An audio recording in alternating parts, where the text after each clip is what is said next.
Arizona ocupa el segundo lugar del país en número de desapariciones per cápita, el segundo de entre 50. La base de datos de casos abiertos contiene actualmente más de 1000 casos sin resolver. Cada año se añaden otros nuevos. Esto no se puede explicar únicamente por el calor.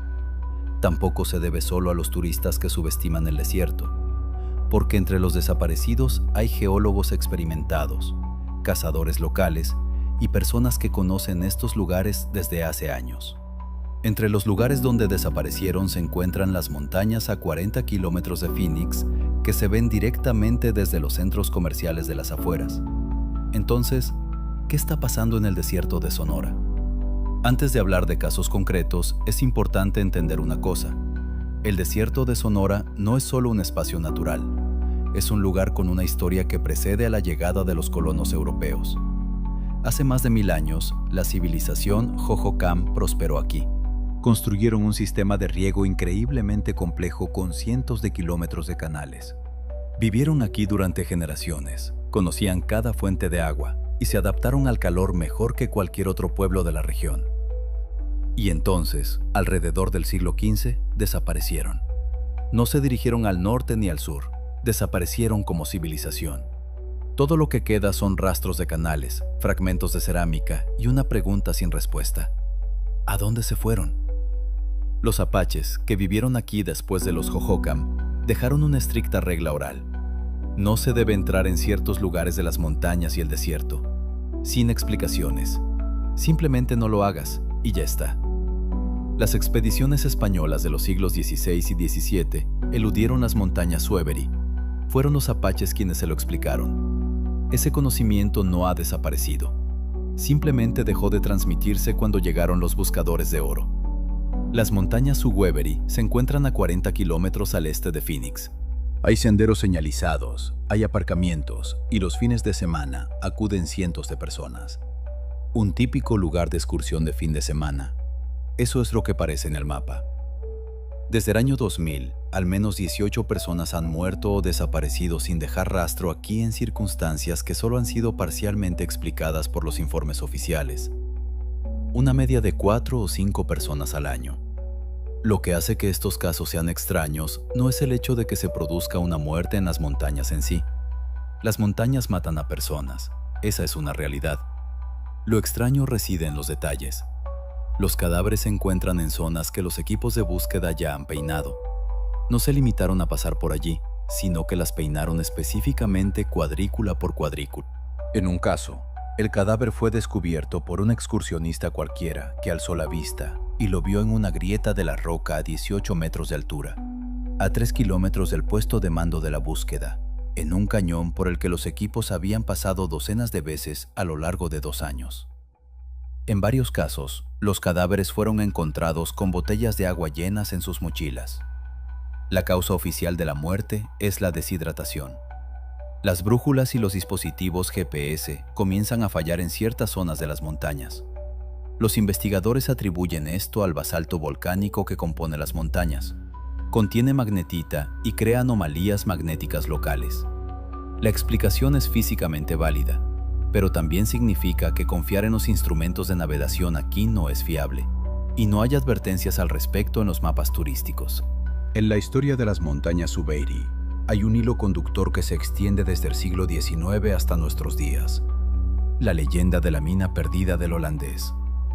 Jacob Valls, un inmigrante alemán apodado el holandés por su acento, afirmó a finales del siglo XIX que había descubierto una veta de oro en estas montañas.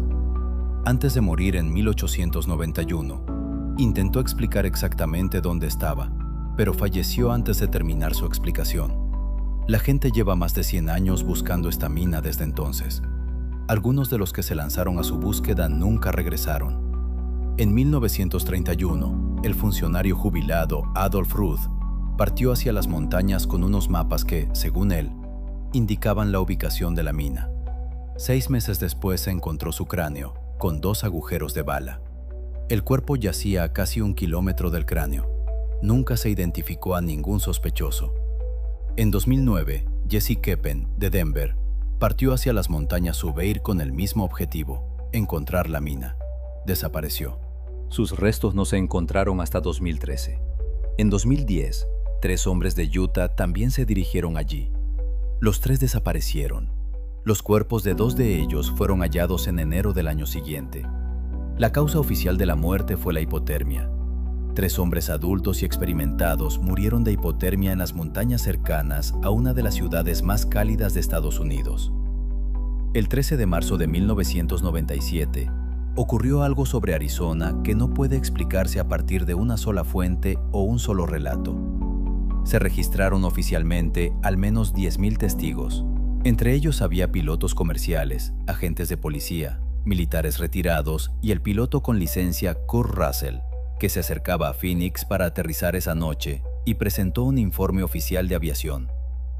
Todos describieron lo mismo: un enorme objeto en forma de V que ocultaba las estrellas, lo que significa que era sólido, no una cadena de luces. Se movía lentamente y en completo silencio. Recorrió un tramo de casi 500 kilómetros. No apareció en el radar. La Fuerza Aérea explicó que las luces vistas alrededor de las 10 de la noche eran bengalas lanzadas desde aviones en un campo de entrenamiento. Pero los primeros avistamientos comenzaron casi 2 horas antes, y fue precisamente entonces cuando se vio el objeto en forma de V. Este asunto aún no ha recibido una respuesta oficial. En 1997, el gobernador de Arizona, Fife Symington, se burló públicamente de la historia, llevando a una rueda de prensa a un asistente disfrazado de extraterrestre. Y en 2007, 10 años después, concedió una entrevista y afirmó claramente: esa noche observé personalmente un enorme objeto en forma de delta sobre Phoenix. Como piloto y exoficial de la Fuerza Aérea, puedo decir con certeza que no era ninguna aeronave que yo conociera. Hay varios factores documentados e indiscutibles. El desierto de Sonora es físicamente inhóspito como pocos lugares del planeta. En verano, las temperaturas superan los 50 grados centígrados bajo la luz solar directa. Sin agua, una persona pierde el conocimiento en pocas horas. El terreno es engañoso. Una suave pendiente tras una curva se convierte en un precipicio. La frontera con México atraviesa el desierto. Algunas de las desapariciones, especialmente entre personas indocumentadas, nunca se registran oficialmente ni en Estados Unidos ni en México. El número real de personas desaparecidas es superior al que indican las cifras de las bases de datos. Las anomalías magnéticas de la roca volcánica en las montañas de Sevier desorientan a los dispositivos de navegación en puntos específicos. Una persona que confía en el GPS y descubre que el dispositivo funciona mal, a 45 grados de calor y sin puntos de referencia visuales, se encuentra en peligro real. Pero ninguno de estos factores explica los cadáveres con botellas de agua llenas a pesar de un diagnóstico de deshidratación. No explica los restos en lugares que los equipos de búsqueda han peinado docenas de veces. No explica que 10,000 personas vean simultáneamente el mismo objeto en el cielo y casi 30 años sin una respuesta a la pregunta de qué era exactamente. Y todo esto es solo el panorama general. También hay casos específicos que son fáciles de verificar en línea. El 12 de agosto de 2020, Hayamon Welch, de 25 años, llegó al mirador de Weaver's Needle, en las montañas Sevier, con su tío. La ruta es sencilla, el lugar es popular. Decenas de familias acuden allí cada fin de semana. Aparcaron y comenzaron a subir. En algún punto del sendero, Hayamon se quedó rezagado respecto a su tío. Su tío se dio la vuelta. Había desaparecido. Lo llamó, lo buscó, esperó. Luego bajó y llamó al servicio de rescate. Al día siguiente comenzó una operación de búsqueda en las montañas Subiri. Helicópteros, perros, grupos de voluntarios. Buscaron por todas partes, cada cañón, cada saliente, cada grieta, durante 3 meses. La madre de Hayamon concedió entrevistas a las cadenas de televisión locales. Mi hijo solo salió a dar un paseo con su tío. Estas son las montañas más cercanas a nuestra casa. ¿Cómo pudo haber desaparecido allí? Ni rastro, ni pertenencias, nadie. Oficialmente el caso sigue abierto. Hayamon Welch nunca fue encontrado. El desconocido de Tucson, octubre de 1975. Este es uno de los casos más inquietantes documentados en la región del desierto de Sonora, no porque un hombre desapareciera, sino porque lo que quedó de él desafía toda explicación. El 15 de octubre de 1975, un camión de basura que trabajaba para el Museo del Desierto de Arizona Sonora, a las afueras de Tucson, llegó al vertedero municipal para realizar su descarga rutinaria. Cuando el conductor comenzó a descargar, el contenido se derramó de una bolsa rota y al principio no pudo identificarlo. Entonces se dio cuenta. Era una mano humana cortada. La policía comenzó inmediatamente a revisar todos los contenedores de basura a lo largo de la ruta. En los terrenos del museo, en los campings, en las áreas de picnic y en el Monumento Nacional Saguaro. En el transcurso de 2 días de búsqueda, se encontraron los siguientes restos: 2 manos, un pie izquierdo, fragmentos del antebrazo izquierdo, el hombro izquierdo, la parte inferior del brazo derecho, el muslo derecho, la articulación de la rodilla derecha y otros fragmentos de tejido. El torso y la cabeza nunca se encontraron. Los expertos forenses determinaron que las partes del cuerpo pertenecían a un solo hombre y que habían sido congeladas antes de acabar en la basura. Esto significaba que alguien las había guardado en un congelador y las había desechado intencionadamente a través del sistema de recogida de basura. La identidad de esta persona sigue siendo desconocida hasta el día de hoy, casi 50 años después. No hay coincidencias en las bases de datos de personas desaparecidas de ese periodo. No hay coincidencias de ADN en las bases de datos modernas. No hay caso porque no hay nombre, ni biografía, ni punto de partida para una investigación. ¿Quién era? ¿Quién lo mató? ¿Quién guardó sus partes del cuerpo en un congelador y luego las tiró pieza a pieza a través de los contenedores de basura en la zona turística del desierto de Sonora? Nadie lo sabe. Jay Clapp no era ni un turista ni un aventurero. Era un buscador de oro. Un hombre que había pasado 15 años en las montañas Superstition. 15 años. Conocía cada cañón, cada manantial, cada saliente peligroso. No iba allí en busca de emociones, sino por trabajo. Para él, las montañas Superstition eran un lugar de trabajo, tan familiar como lo es una oficina para un empleado de la ciudad. En el verano de 1961, Clapp se adentró en las montañas y nunca regresó. No se tiene constancia de la fecha exacta. Se sabe que en el otoño de ese mismo año, cuando quedó claro que había desaparecido, la policía organizó una búsqueda. Peinaron las montañas. Luego se suspendió la búsqueda, sin resultados. 3 años después, en 1964, se encontró su esqueleto, sin cabeza. Este es un detalle que no puede explicarse simplemente por el calor o una caída por un acantilado. Una persona que muere de un golpe de calor o se cae por un acantilado no pierde la cabeza. Para que el esqueleto estuviera decapitado, tuvo que haber ocurrido algo específico, o bien violencia, o algo que hiciera que la cabeza acabara en otro lugar. Ninguna de las dos cosas se explicó oficialmente. Nunca se ha detenido a nadie en relación con la desaparición de Jay Clapp. Su cabeza no ha sido encontrada. Nunca se ha hecho pública una versión oficial de la causa de la muerte, porque sin cabeza es físicamente imposible. Durante 15 años caminó por estas montañas, y al final las montañas lo dejaron allí para siempre. Según los historiadores de las montañas Superstition, se encontró a otra persona en la misma zona por la época de la desaparición de Clapp. William Richard Harvey es un artista de San Francisco, un hombre que llegó a Arizona no en busca de oro, presumiblemente le interesaba el paisaje. Su cuerpo fue hallado en las montañas, causa de la muerte indeterminada. Este es un detalle importante. No fue un asesinato, ni un accidente, ni deshidratación. Simplemente causa de la muerte indeterminada. Esta es la respuesta oficial que ha aparecido en las montañas Superstition una y otra vez a lo largo de las décadas. No significa no quisimos averiguarlo. Significa intentamos averiguarlo y no pudimos. A finales de noviembre, principios de diciembre de 2009, Jesse Keppen, de 35 años, procedente de Denver, Colorado, llegó a las montañas Suave. Keppen no era alguien que se interesara por las montañas por casualidad. Durante años, había estudiado la leyenda de la mina perdida del holandés, coleccionado mapas y leído relatos al respecto. Según sus familiares, llegó con un objetivo concreto: encontrar lo que docenas de personas antes que él habían buscado. No era alguien que decidiera ir a las montañas el fin de semana.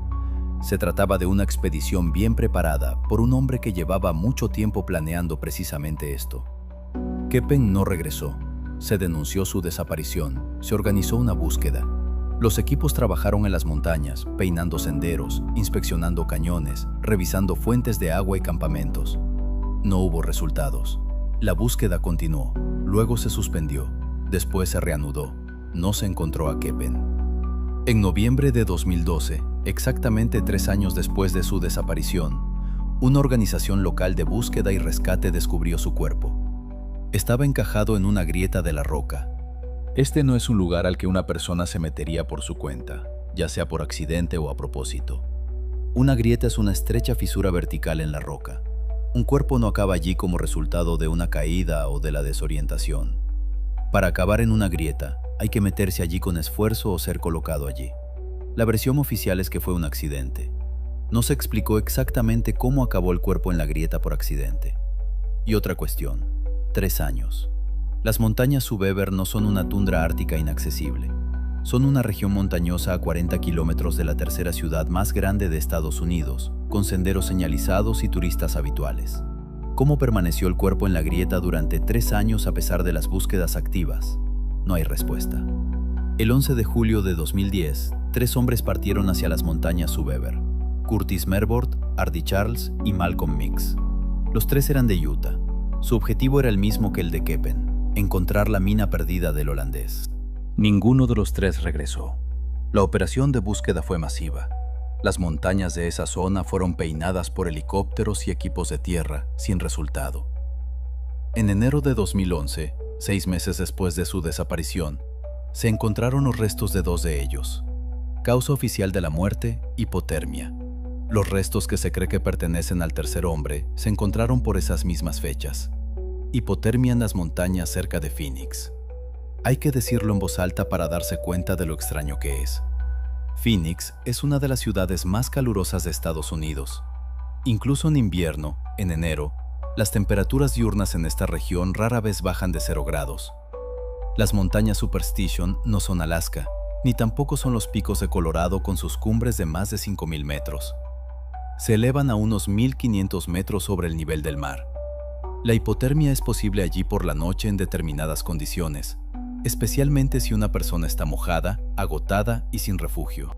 Pero 3 hombres adultos con experiencia, procedentes de Utah, una región donde los inviernos son mucho más duros que en Arizona, murieron de exposición en las montañas a solo unas pocas docenas de kilómetros de una ciudad de más de 1 millón de habitantes.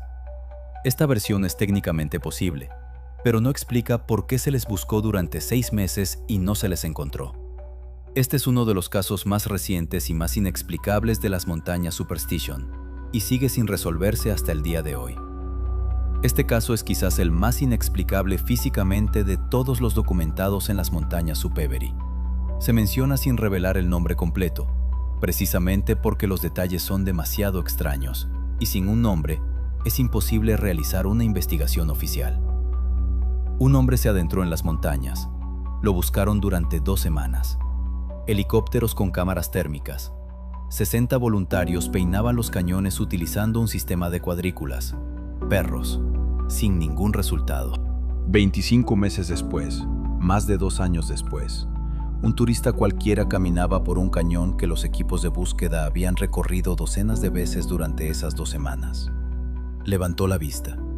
El cuerpo estaba en una grieta en la pared rocosa, a 18 metros de altura, en una hendidura de un ancho similar al de un hombro humano. A 5 kilómetros del puesto de mando de la operación de búsqueda, había estado allí todo el tiempo. Hay varias explicaciones para esto, ninguna de ellas satisfactoria. Primera, el cuerpo acabó allí como resultado de una caída. Físicamente esto es dudoso. Para que el cuerpo acabara no en la base, sino en una grieta a 18 metros de altura, se requeriría una trayectoria de descenso muy específica a una velocidad y un ángulo muy concretos.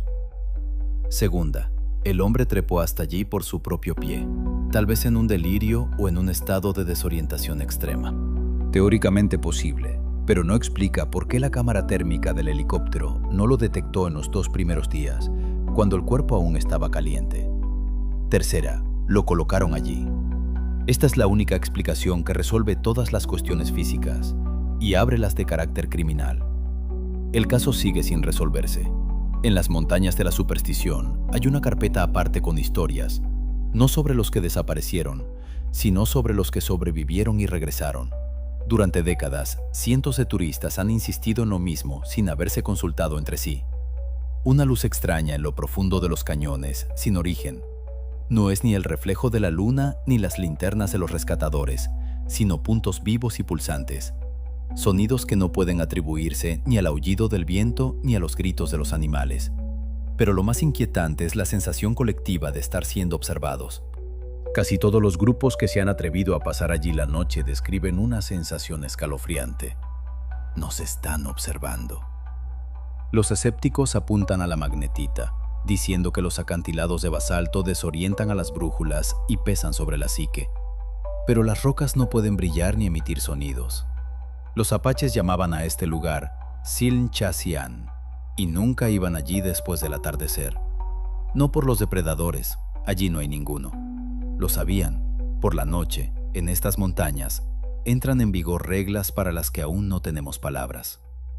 Pero las montañas Superstition son solo una parte del rompecabezas. Mientras algunos se asomaban a la oscuridad de los cañones, tratando de distinguir luces fantasmales, otros se dieron cuenta. La anomalía no se limita a la Tierra. En Arizona, la línea entre lo que se esconde entre las rocas y lo que ocurre en el cielo es aterradoramente delgada. A veces, lo que la gente confunde con un producto de su imaginación entre las rocas adquiere formas aterradoramente nítidas justo sobre sus cabezas. Estamos acostumbrados a pensar que el cielo nos pertenece, pero los sucesos de 1975 y 1997 hicieron que miles de testigos oculares dudaran de ello. La tarde del 5 de noviembre de 1975, 7 leñadores estaban terminando un duro turno en el Bosque Nacional Apache Sitgreaves. Conducían de vuelta a casa en una vieja camioneta, cansados y soñando con la cena, cuando un extraño resplandor atravesó el espeso dosel de los árboles. Al salir a un claro abierto, se quedaron paralizados. Flotando justo sobre el suelo, a unos 30 metros de la carretera, había un enorme disco metálico. No hacía ningún ruido, salvo ese chirrido agudo y enloquecedor. Travis Walton, el más joven e impulsivo del grupo, ignoró los gritos de sus amigos y saltó de la cabina. Quería ver el objeto más de cerca, impulsado por la curiosidad o la emoción. Cuando Travis se encontraba casi directamente debajo del disco, el objeto comenzó a girar más rápido y a emitir un zumbido vibrante. Walton entró en pánico e intentó agacharse para correr hacia atrás, pero ya era demasiado tarde. Un haz denso y concentrado de luz blanco-azulada salió disparado desde el centro de la nave. El impacto fue tan potente que literalmente lanzó a Travis por los aires y lo arrojó varios metros hacia atrás, como si se tratara de una potente descarga eléctrica. Los 6 trabajadores que iban en la camioneta vieron cómo su cuerpo se quedaba inerte y caía al suelo. En ese momento, el pánico se impuso al sentido común. Mike Rogers, el conductor, pisó el acelerador a fondo. Corrieron por el camino forestal, convencidos de que Travis estaba muerto y de que algo los perseguía. Medio kilómetro más adelante, Rogers recuperó el sentido común y detuvo el camión. Se hizo un silencio inquietante. La conciencia se impuso al miedo. Dieron media vuelta y regresaron. Pero el claro estaba vacío. Ni disco brillante en el cielo, ni el cuerpo de Travis en el suelo. Solo hierba pisoteada y el olor a ozono en el aire frío de la noche. Los siguientes 5 días se hicieron eternos para los leñadores entre interrogatorios. El sheriff y la policía estatal estaban seguros. Se había producido una pelea. Walton había sido asesinado y la historia del platillo volante era un invento para evitar la cárcel. Los hombres fueron llevados a oficinas separadas. Se les sometió al polígrafo varias veces. Solo había una pregunta. ¿Matasteis a Travis Walton? La respuesta fue la misma. No. Y el detector de mentiras lo confirmó. Decían la verdad. 5 días después, a altas horas de la noche, sonó el teléfono en la casa de la hermana de Travis. Una voz ronca, apenas reconocible, susurró desde una cabina telefónica a las afueras de la ciudad. «Soy yo. Ayúdame». Habían encontrado a Travis, agotado, en estado de shock profundo y convencido de que solo había estado fuera un par de horas. Cuando encontraron a Travis en la cabina telefónica, estaba prácticamente desnudo y temblaba de frío. Pero el verdadero frío estaba dentro de él. Para Walton, el tiempo se había detenido en aquel claro.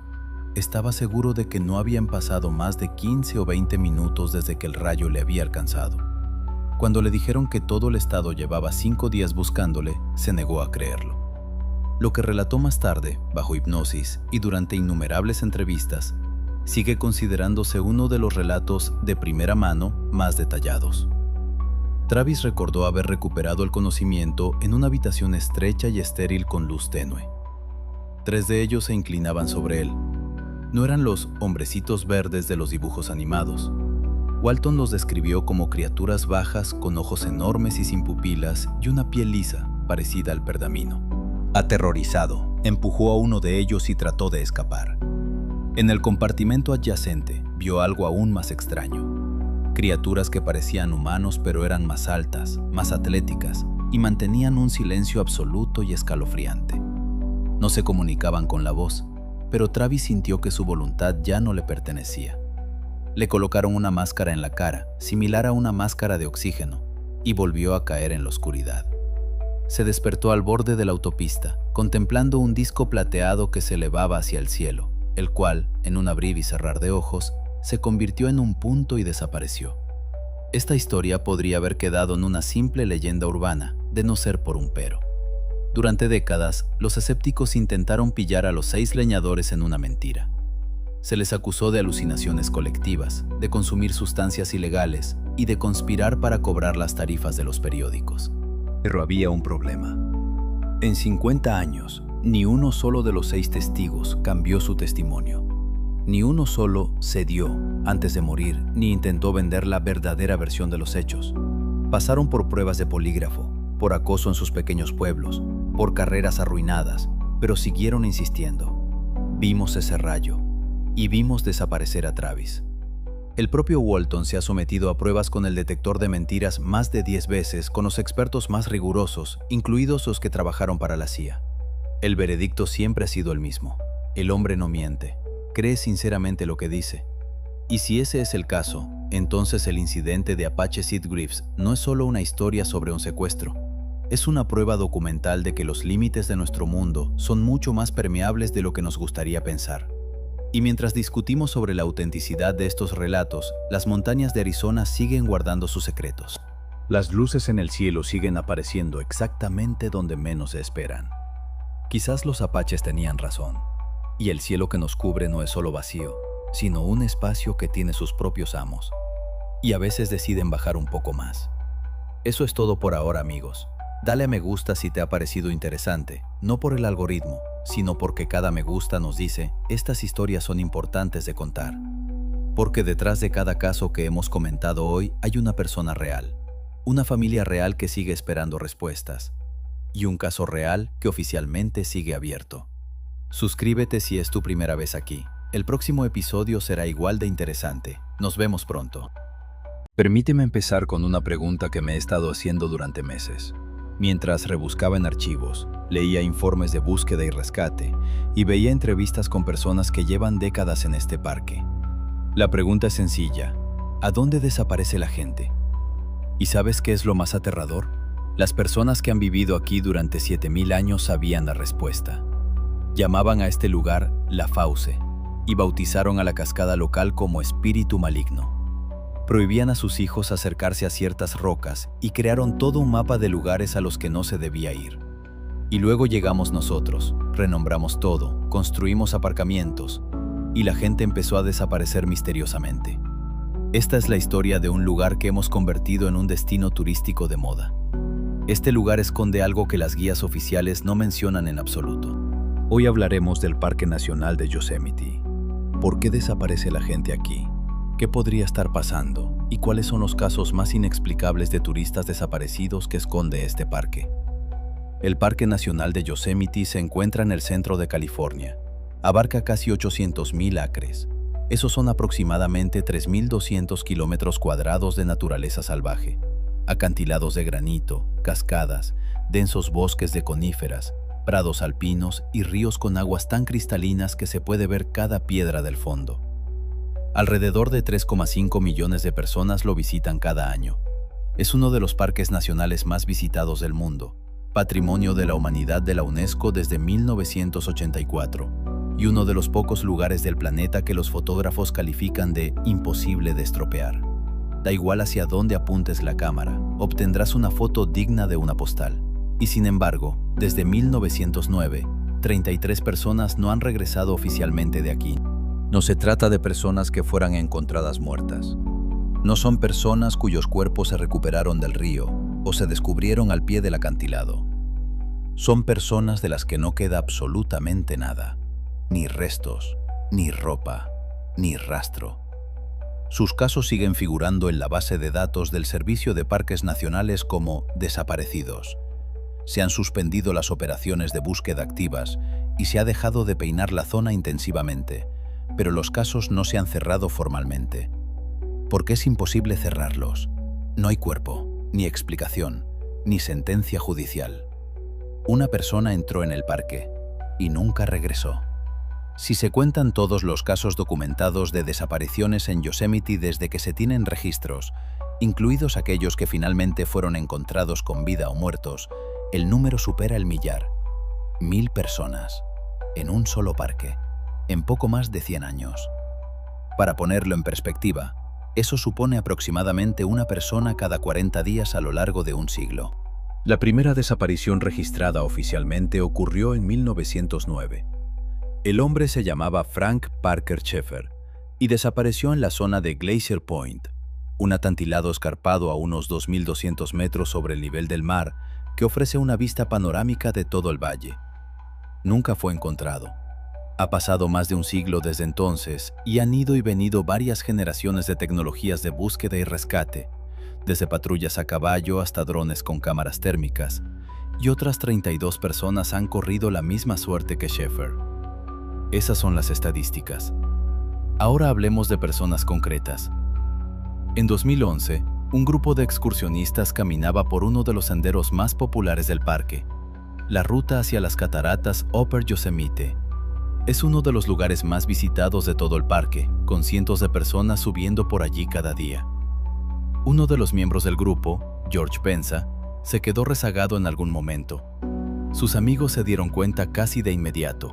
Sabían la hora exacta, sabían la ubicación exacta. Llamaron al equipo de rescate de inmediato. La operación de búsqueda comenzó a las pocas horas. Peinaron toda la zona. Entrevistaron a todos los que habían estado en la ruta ese día. Desplegaron perros, enviaron helicópteros. No encontraron absolutamente nada, ni un rastro, ni un cadáver. George Penza desapareció a 100 metros de los demás, en una ruta muy transitada, en un día despejado, y nadie volvió a verlo jamás. En 2005, Michael Fisseri entró en el parque. Un excursionista experimentado, muy familiarizado con la naturaleza salvaje. Un hombre que había elegido conscientemente una vida fuera de las murallas de la ciudad. Obtuvo un permiso oficial para visitar zonas remotas, lo que por sí solo dice mucho de su nivel de preparación. No todos los excursionistas saben que existe tal permiso, y ni mucho menos todo el mundo lo consigue. Fisseri se dirigió a la zona del Valle de Tiltil, al noreste del embalse de Hetch Hetchy, una de las secciones menos visitadas y más aisladas del parque. Nadie dio la voz de alarma de inmediato porque Fisseri vivía según sus propias reglas y no solía dar parte de su paradero a horas fijas. Su desaparición no se denunció hasta que expiró su permiso. Para entonces había pasado el tiempo suficiente como para que cualquier rastro, si es que lo hubo, hubiera desaparecido por completo. La búsqueda no dio ningún resultado. Ruth Ann Rupert había planeado hacer una ruta de senderismo desde las cataratas de Yosemite hasta el pequeño pueblo de Forest. Un recorrido de unas 6 horas por un sendero bastante conocido. Nunca llegó a su destino. La búsqueda comenzó rápidamente y el rastreo fue exhaustivo. Y nada. 8 años después, se encontró su mochila cerca de Fireplace Creek. Solo la mochila, sin su dueña. En un lugar que, según todos los indicios, debería haberse registrado durante la búsqueda inicial. ¿Cómo acabó allí la mochila? ¿Cómo estuvo allí durante 8 años, en uno de los parques más visitados del país y no se encontró antes? No hay respuestas a estas preguntas. Peter Jackson desapareció en 2016. Envió un mensaje de texto a su hijo diciendo que se dirigía al parque.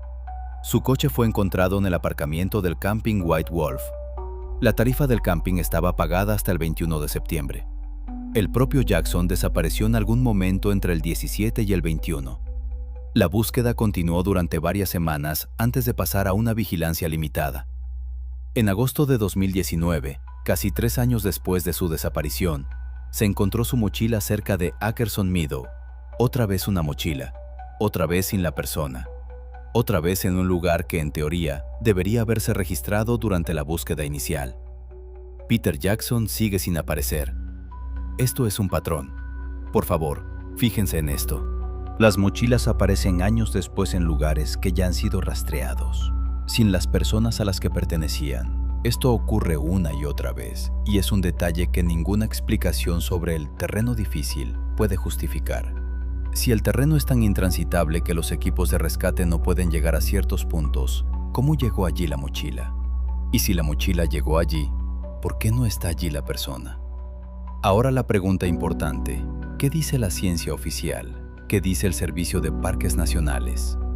La explicación oficial es el terreno, el agua y el factor humano. Es una explicación razonable y no voy a descartarla por completo. Yosemite está realmente estructurado de tal manera que las búsquedas allí son increíblemente difíciles. Densos bosques de coníferas con baja visibilidad. El sonido no se propaga bien a través de ellos. Por mucho que grites, nadie te oirá a más de 200 metros. Los ríos de montaña, rápidos, fríos y con fuertes corrientes, pueden arrastrar un cuerpo lejos del lugar de la muerte y enterrarlo bajo capas de grava y limo. Cascadas con caídas de cientos de metros, acantilados de granito de los que no siempre es posible volver a subir. Todo esto es real. Todo esto mata a personas y está documentado. Pero aquí viene lo interesante. El Servicio de Parques Nacionales rescata a cientos de personas cada año.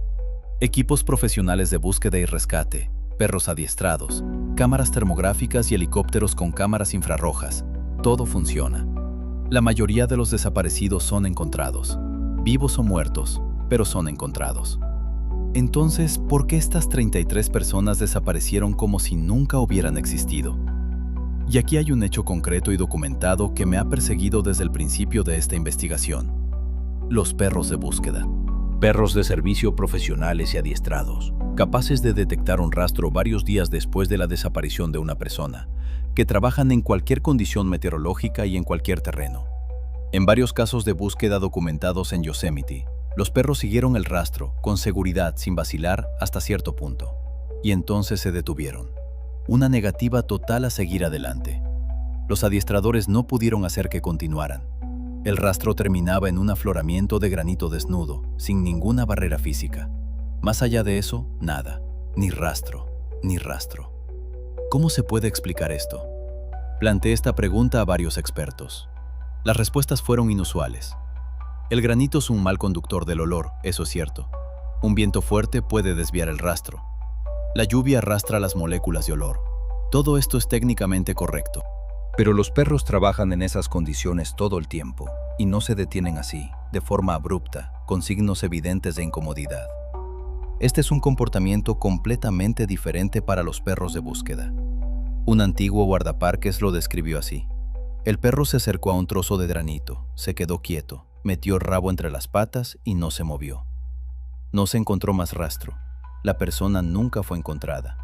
Y según él, esta fue la única vez en más de 20 años de trabajo en el Parque Nacional. Y eso es extraño, ¿no? Ahora hablemos de lo que se sabía sobre esta tierra mucho antes de la llegada de los perros de búsqueda, los helicópteros y las bases de datos oficiales. El pueblo al que llamamos los Ahwahneechee vivió en el valle de Yosemite durante unos 7,000 años. Este es el resultado de investigaciones arqueológicas que datan los rastros de presencia humana en la zona entre aproximadamente 5 y 7,000 años antes de nuestra era. Para poner esto en perspectiva, cuando este pueblo llegó por primera vez al valle, las pirámides egipcias aún no se habían construido. A lo largo de 7,000 años, la gente ha acumulado un vasto conocimiento práctico de su tierra, conocimiento de dónde se puede comer y dónde no, dónde se puede ir y dónde no. ¿Qué lugares son seguros y cuáles son mortales? Esto no es superstición, es información verificada por generaciones de vida y muerte en un lugar concreto. Y el pueblo Akbatne codificó esta información en leyendas, en nombres de lugares, en tabúes y rituales. tal y como hicieron todos los pueblos del mundo antes de la llegada de la Escritura. Lo primero que debes saber, el nombre del propio valle, Akvakne. Esta palabra significa mandíbula, porque las escarpadas paredes del valle se asemejan a las mandíbulas desnudas de un oso. Cada mañana, al despertar, esta gente veía una mandíbula abierta a su alrededor, y no le pusieron un nombre más agradable. Dejaron el nombre tal cual, Honesto. Pero este es el nombre que las tribus vecinas le dieron al valle, Yosemite. Es una palabra del idioma Miwok y significa los que matan. Eso es exactamente lo que los pueblos vecinos llamaban a los habitantes de este valle. No hermosos, ni pacíficos, ni vecinos. Asesinos. Los que viven en las mandíbulas son los que matan. Esa es a grandes rasgos la lógica detrás de este nombre. Y es precisamente esta palabra la que convertimos en una marca turística, sin molestarnos en averiguar su significado. Los Aguanechi tenían un mapa espiritual detallado del valle, un mapa de zonas peligrosas, lugares de poder y territorios de espíritus malignos. Era una guía práctica de supervivencia, traducida a un lenguaje comprensible para todos los miembros de la comunidad, desde los niños hasta los ancianos. El más importante de estos lugares es la cascada que ahora llamamos Bridal Veil Falls, el velo de la novia. Un nombre hermoso, poético y completamente seguro. Los Aguanache la llamaban Pojono. Esta palabra se traduce como espíritu del viento maligno o espíritu maligno en la niebla, según la fuente. Y había una estricta prohibición en torno a este lugar. No acercarse al agua por encima de la cascada, no entrar en la niebla en su base, no permanecer aquí después del atardecer. Una leyenda, recogida por varios investigadores a finales del siglo XIX y principios del XX, a partir de los relatos de los pueblos indígenas, lo describe así. Una vez, varias mujeres estaban recogiendo hierba para tejer cestas por encima de la cascada. Una de ellas se acercó demasiado al borde, pisó una roca cubierta de musgo, y en un abrir y cerrar de ojos, fue arrastrada hacia la cascada. Los jóvenes guerreros corrieron inmediatamente hacia su base. No encontraron nada, nadie, ni rastro. El espíritu de Pojono, atrapado en el agua, se había apoderado de ella y la retemía, hasta que ella atrajo allí a la siguiente víctima. Entonces, y solo entonces, el espíritu anterior quedaba liberado. Esto no es solo una historia de miedo, contiene información muy concreta. La gente muere en esta cascada, sus cuerpos nunca se encuentran, y esto ocurre una y otra vez. Enmarcada en un contexto mitológico, esta información se vuelve memorable, transmisible y esencial de aprender. Todos los niños de la tribu lo sabían. No te acerques a Pojono. No porque lo dijera un adulto, sino porque allí vive un espíritu maligno, uno que arrastra a la gente y nunca la suelta. Ahora, fíjate en una coincidencia concreta. En la leyenda de Pojono, nunca se encuentra el cuerpo. En los casos reales y documentados de desapariciones en esta zona, nunca se encuentran los cuerpos. En la leyenda, el espíritu retiene a las víctimas bajo el agua. En realidad, el río Merced que nace en esta zona es uno de los ríos más caudalosos e impredecibles del parque, capaz de arrastrar un cuerpo decenas de kilómetros río abajo. ¿Una coincidencia fortuita? Quizás. Pero 7000 años de observaciones son una serie muy larga de coincidencias fortuitas. El lago que alimenta las cataratas de Pojono se encuentra a unos 16 kilómetros al sur. En los textos de los Aguanechi también se describe como un lugar de espíritus inquietos, y se destaca específicamente que su influencia se extiende río abajo. En otras palabras, el peligro no se limita a un solo punto, fluye, se desplaza junto con el agua. Esta es una descripción sorprendentemente precisa de cómo funcionan los ríos de montaña en términos de peligro físico. Un solo tramo peligroso río arriba hace que todo río abajo sea peligroso. El siguiente lugar en el mapa de Aguanechi es una roca que llamamos El Capitán, un monolito de granito de unos 900 metros de altura, conocido hoy principalmente como la Meca de los escaladores. Los Aguanechi lo llamaban Totocanula y lo describían en sus leyendas como un guardián de piedra a la entrada del valle, enorme y hostil, capaz de hacer rodar rocas sobre cualquiera que intentara entrar sin permiso. En septiembre de 2017, 2 enormes trozos de roca se desprendieron del Capitán y se estrellaron contra el suelo. Una persona murió. fue uno de los mayores desprendimientos de rocas en la historia del parque. Los desprendimientos de rocas del Capitán se registran con regularidad. Es una característica geológica específica de este monolito, vinculada a las peculiaridades de su formación y a la constante renovación de las capas superficiales del granito. Un centinela de piedra que hace rodar rocas. Es una metáfora. Pero detrás de la metáfora se esconde una amenaza física muy real, sobre la que los aguachechi advirtieron a sus descendientes miles de años antes de que los geólogos acuñaran el término exfoliación. Otro elemento del sistema de leyendas de los aguachechi merece un análisis aparte. Se trata del papel del chamán, el curandero, en la vida de la tribu. No era simplemente una persona con funciones rituales. Era el guardián de la memoria colectiva, un especialista en la experiencia acumulada de generaciones.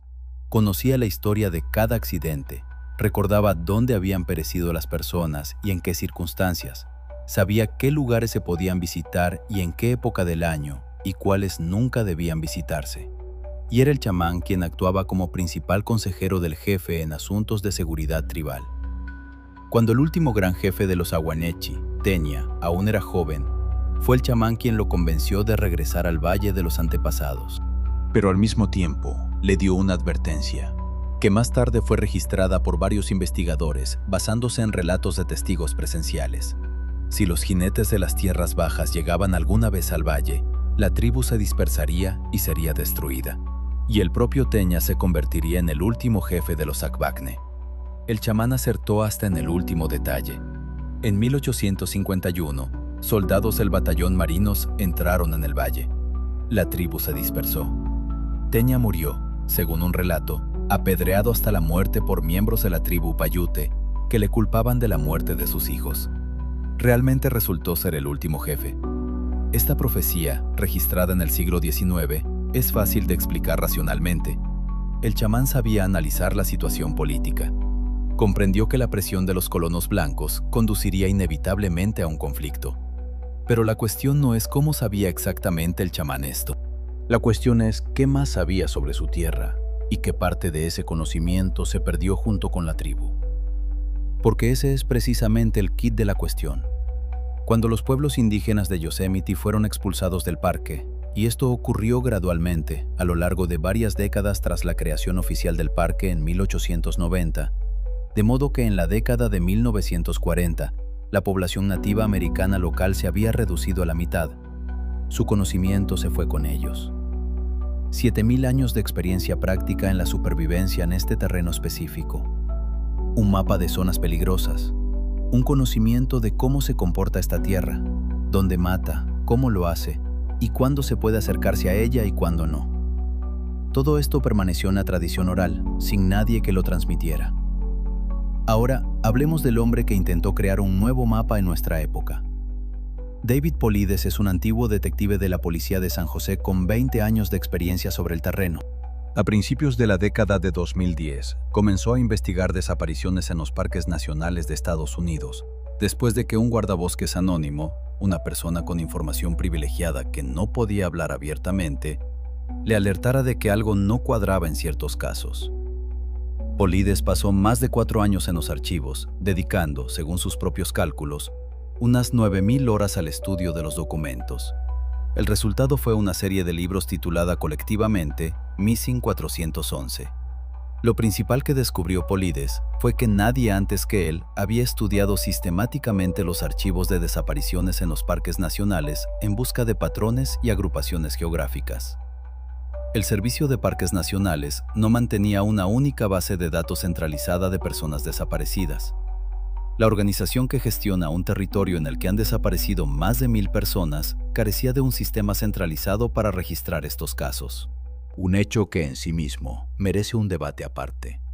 Entre los patrones que Polides identificó durante su investigación, varios son especialmente interesantes en relación con Yosemite. El primero es la concentración geográfica. Las desapariciones se concentran en zonas específicas del parque en lugar de distribuirse uniformemente por todo el territorio. El segundo es una conexión con el agua. La mayoría de los casos se producen cerca de ríos, cascadas o lagos. El tercero, y el más intrigante, una conexión con los campos de granito y cantos rodados. Según el propio Polides, su base de datos muestra el mismo patrón una y otra vez. Cuando se encuentran cadáveres, están en campos de cantos rodados, y las desapariciones se producen en zonas con una gran cantidad de granito expuesto. Su pregunta es esta: ¿en qué lugar del mundo se encuentra la mayor concentración de campos de granito y cantos rodados? La respuesta es obvia: Yosemite. El cuarto patrón es que los perros pierden el rastro. El quinto es que los cuerpos y los objetos se descubren en zonas que ya habían sido peinadas durante la búsqueda inicial. A veces, esto ocurre años después. Los críticos de Polides, y son muchos, incluidos expertos en estadística de renombre, señalan lo siguiente: dado el número de visitantes del parque, las estadísticas de desapariciones no parecen anómalas. 3,5 millones de personas al año en un terreno extremadamente difícil. Algunos de ellos adoptan comportamientos peligrosos, otros subestiman el clima de montaña, otros se adentran solos sin equipo. Un analista que estudió la base de datos de Polides concluyó que la frecuencia de estos casos no supera las expectativas y no se pudo identificar nada inexplicable. Esa es una postura honesta, y la respeto, pero esto es con lo que no puedo estar de acuerdo. La frase «la frecuencia no supera las expectativas» no aborda casos específicos. Nos dicen que, en general, no hay nada estadísticamente anómalo en el parque. Pero no explican por qué George Pensa desapareció precisamente en un sendero muy transitado, en un día despejado y en presencia de otras personas, sin dejar rastro. No explican las mochilas que aparecen 3 años después en lugares que ya han sido rastreados.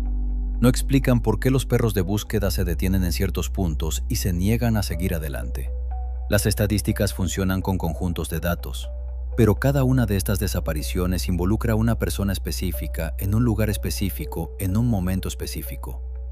Y cuando la acumulación de detalles específicos comienza a formar un patrón que se ha repetido en el mismo lugar durante más de un milenio, eso ya no es solo estadística, es una pregunta.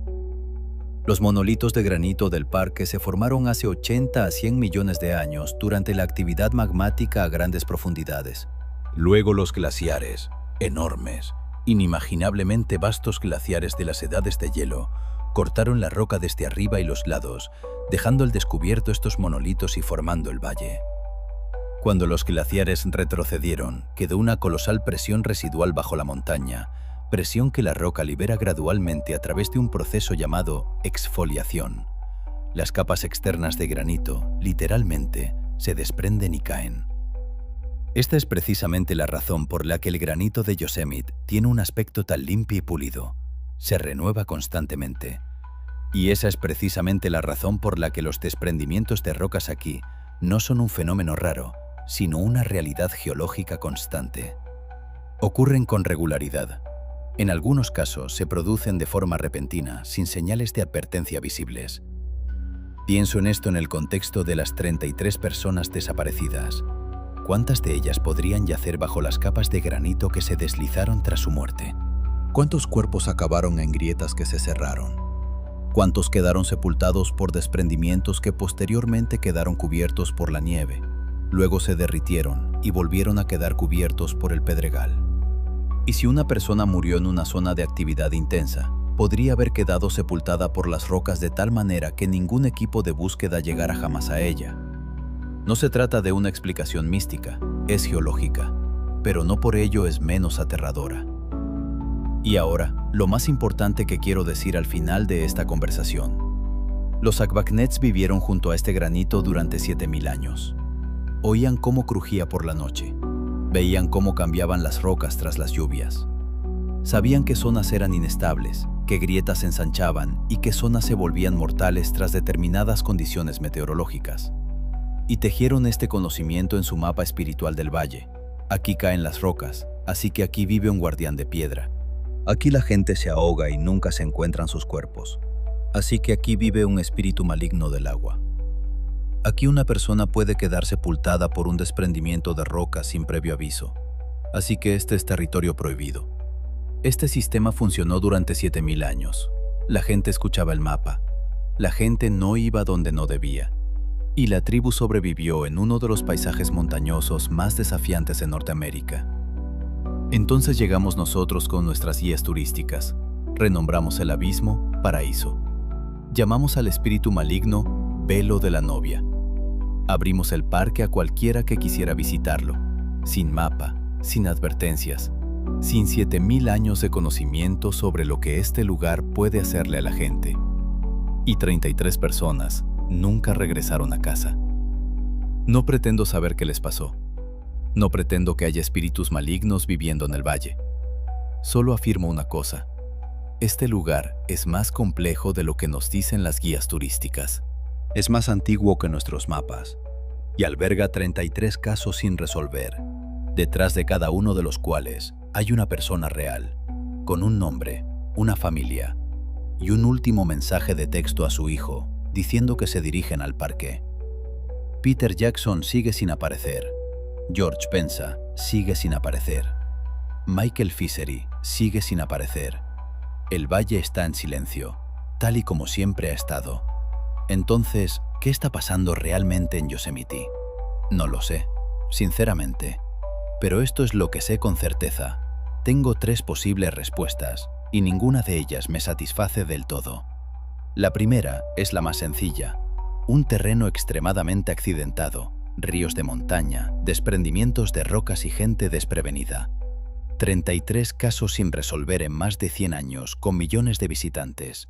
Estadísticamente, eso no parece fuera de lo normal. Las mochilas se encuentran años después porque el parque es enorme. Los perros pierden el rastro debido al granito. Todo tiene explicación. Todo encaja dentro de las leyes de la física. Acepto esta versión, pero no responde a todas las preguntas, y debemos admitirlo con honestidad. La segunda opción es más incómoda. Destruimos 7000 años de conocimiento sobre este lugar concreto. La gente que vivió aquí más tiempo del que han existido la mayoría de las civilizaciones sabía dónde mata esta tierra y cómo. Lo codificaron en nombres, tabúes y leyendas. Llegamos, renombramos todo, los echamos y abrimos un parque para cualquiera que quisiera visitarlo, sin un mapa de peligros, sin la memoria del lugar. Quizás las desapariciones son simplemente el resultado de que la gente va donde no debería, simplemente porque ya no queda nadie para advertirles.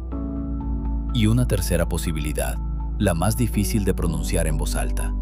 Hay lugares que no comprendemos del todo, no en el sentido de lo místico, sino en el sentido de una física que aún no hemos descrito. Vientos anómalos, efectos acústicos, Deslizamientos repentinos sin previo aviso. Granito de 100 millones de años, en constante movimiento y agritándose. Llevamos 1 siglo y medio estudiando este lugar. Los Aguacnechi llevan 7000 años estudiándolo. Quizás sus espíritus malignos sean simplemente algo para lo que aún no tenemos un término científico adecuado. Escribid en los comentarios lo que pensáis. Al fin y al cabo, cada uno tiene su propia versión. Y quizás sea en esa versión donde se encuentre la respuesta, la que yo aún no he encontrado.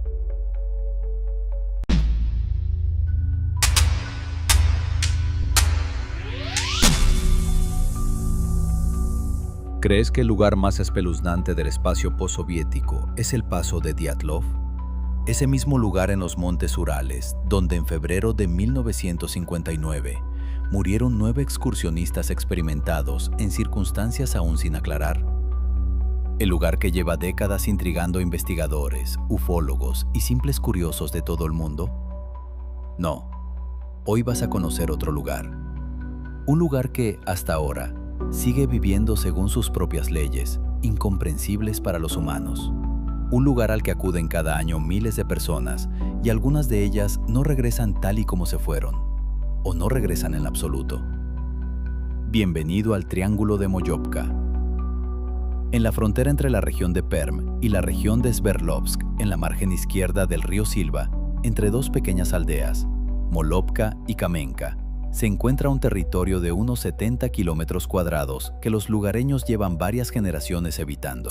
Tiene varios nombres oficiales: Zona Anómala de Moyopka, Triángulo de Moyopka, Anomalía de Perm. Los lugareños la llaman simplemente la zona. La superficie total de la zona en la que se registran fenómenos anómalos supera, según algunas estimaciones, los 1000 kilómetros cuadrados. No es solo un claro en el bosque, es toda una zona. La estación de tren más cercana, Shumkovo, está a 37 kilómetros. La cobertura móvil es inestable. En invierno, la temperatura desciende hasta los 30 grados bajo cero. A simple vista, parece la típica zona remota de los Urales. Pero es precisamente aquí donde acuden cada año miles de personas de toda Rusia y del extranjero. Solo en 2008, según datos oficiales de las autoridades de Perm, Molyovka recibió más de 450.000 turistas, la mitad de todos los que visitaron la región de Perm ese año. En 2011, alrededor de 100.000 personas. Y algunos de ellos regresan con historias que te ponen los pelos de punta. La historia del Triángulo de Molyovka es inseparable de una persona, el geólogo y ufólogo Emil Fedorovich Bachurin, natural de Perm. Bachurin se dedicó al estudio de los fenómenos anómalos y los ovnis desde 1957, en una época en la que la propia palabra ufología estaba prácticamente prohibida en la Unión Soviética. Escuchaba con atención los relatos de los lugareños sobre las rarezas que se producían en los alrededores de Molyovka y acudió allí en varias ocasiones para comprobarlo personalmente. En octubre de 1983, según algunas fuentes, en octubre de 1984, Bachurin, mientras deambulaba por la orilla del río Silva durante una partida de caza, vio algo inexplicable. Desde el bosque se elevó una gran esfera violeta que se disolvió lentamente en el cielo. Bachurin se adentró en el bosque en busca del lugar desde donde se había elevado esa esfera, y lo encontró. En un gran claro, en medio de la nieve inmaculada, descubrió una huella perfectamente circular de exactamente 62 metros de diámetro. La hierba dentro del círculo estaba seca y aplastada. La nieve dentro del círculo se derretía inmediatamente, aunque a su alrededor permanecía intacta. No había rastros que condujeran hacia el círculo o desde él. El geólogo tomó muestras del suelo. Cuando llegaron los resultados de los análisis de laboratorio, lo dejaron atónito. En el suelo del lugar de aterrizaje, el contenido de elementos químicos raros, escandio e itrio, superaba la norma en 30 veces. Pero había otro detalle. Cuando Bachurin salió del bosque y llegó a la estación de tren más cercana, su reloj se había atrasado más de 2 horas. Él mismo no se había dado cuenta de ese tiempo, simplemente se había esfumado. Bachurin hizo públicas sus observaciones, respaldándolas con los resultados del análisis químico del suelo. Los resultados se difundieron ampliamente entre los círculos de investigadores de fenómenos anómalos. En 1986, una primera expedición organizada visitó los alrededores de Molyovka. En 1987, Bachurin investigó esos lugares en solitario y, según sus propias palabras, entró en contacto telepático con un extraterrestre invisible. Según el relato del geólogo, el ser invisible le pidió que le diera un cigarrillo y le comunicó que los extraterrestres no pueden mostrarse ante personas armadas. Durante los siguientes 25 años, Bachurin no abandonó Molyovka. Escribió cerca de un centenar de artículos sobre ufología y anomalías. Fue autor de la monografía inédita OVNIs, Explicación de lo inexplicable, y fue el primero en Rusia en elaborar una clasificación de las enfermedades de los investigadores de zonas anómalas. En 2003, recibió la visita del periodista Pavel Raspopov de Uraloveda. Este describió lo que vio. Bachurin vivía solo en una destartalada casa de madera a orillas del río. El techo se había hundido. La puerta estaba torcida y a las ventanas les faltaban cristales. El hombre que dio a conocer Molyovka en todo el mundo vivía en la miseria. La zona no le trajo ni felicidad ni bienestar material, escribió el periodista. En la noche del 24 de febrero de 2009 se produjo un incendio en la casa de Bachurin debido a un fallo en estufa. Emil Fyodorovich se asfixió en sueños con el monóxido de carbono y ardió junto con la casa. No tenía familiares. El cuerpo permaneció en el Instituto Forense de Perm durante varias semanas. El hombre que dio a conocer esta zona al mundo murió en ella misma. ¿Qué opinas? ¿Mística o casualidad? ¿O tal vez el precio que pagó por haber perturbado ese lugar misterioso? El primer periodista que visitó oficialmente la zona de Molyovka en el marco de una expedición fue Yuri Belikov, de Perm. En otoño de 1988, pasó varios días en los alrededores de Molyovka. El 27 de noviembre de 1988, se publicó en el periódico de Perm, Molodaya Bardilla, su artículo titulado Zona Anómala. En él, Belikov describió las rarezas que él y su grupo observaron, fenómenos luminosos, sonidos inexplicables, comportamiento anómalo de los aparatos. El artículo provocó una oleada de respuestas de los lectores y una oleada de críticas. Poco después se publicó una desmentida en el mismo periódico. Belikov quedó desacreditado, pero se mantuvo firme en su opinión. Un año después de Belikov, otro periodista visitó la zona. Pavel Mukortov, corresponsal del periódico Sovetskaya Molodez. Su serie de artículos, El Triángulo de Moyopka o Los extraños no vienen aquí, publicada en 1989, causó en la Unión Soviética de la Perestroika un efecto de bomba. El avance decía: por primera vez en la historia de la humanidad tuvo lugar un encuentro entre terrestres y extraterrestre. Mukorov describió lo que le sucedió aquella noche en el bosque cerca de Moyopka. Siluetas fosforescentes moviéndose entre los árboles. Intentó fotografiarlas, pero la película quedó sobreexpuesta. La sensación de ser observado fijamente, miedo y voces que surgían de la nada. En resumen, lo que están a punto de leer no se puede calificar de otra manera que no sea de fantasía. Se pueden considerar estas notas como tal. Pero todo esto ocurrió, y ocurrió ante mis ojos y conmigo. Lo confirmo, ocurrió. Y lo confirmarán otras 40 personas, escribió el periodista. Cabe señalar que las personas que estaban en Molepka junto con Mukortov no confirmaron lo descrito por él. Algunas de ellas dijeron más tarde que el autor había embellecido considerablemente los hechos. Pero para cuando esto se supo, ya era demasiado tarde. A continuación se sumó Komsomolskaya Pravda. El 12 de octubre de 1989 se publicó allí el artículo Stalkers, el testimonio de un participante en el contacto cósmico, el periodista Yuri Belikov, quien volvió a visitar la zona y esta vez describió un encuentro con un ovni con forma de uso. Según los cálculos del ufólogo Nikolai Subotin, solo entre 1989 y 1990 aparecieron en la prensa soviética más de 60 artículos sobre Moyopka. La peregrinación se convirtió en un fenómeno masivo. Entre 1989 y 1992, Moyopka vivió una afluencia de turistas sin precedentes.